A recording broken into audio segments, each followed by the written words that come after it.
महाराष्ट्रातल्या 48 लोकसभा मतदारसंघांचे कल हाती आले असून 26 जागांचे निकाल हाती आले आहेत।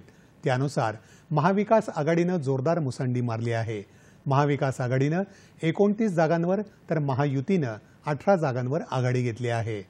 भाजपनं लढवलेल्या 28 जागांपैकी 7 जागांवर विजय तर 3 जागांवर आघाडी घेतली आहे।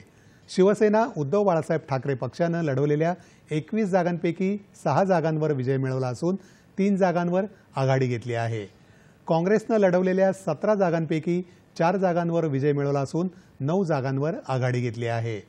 राष्ट्रवादी काँग्रेस शरद पवार पक्षानं लढवलेल्या 10 जागांपैकी 2 जागेवर विजय मिळवला असून 5 जागांवर आघाडी घेतली आहे।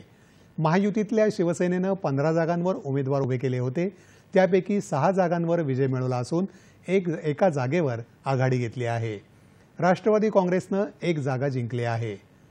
2019च्या लोकसभा निवडणुकीत भाजपच्या 23 आणि शिवसेनेच्या 18 अशा मिळून 41 जागांवर विजय मिळवला होता, तर काँग्रेस राष्ट्रवादी काँग्रेसच्या आघाडीला 5 जागा मिळाल्या होत्या।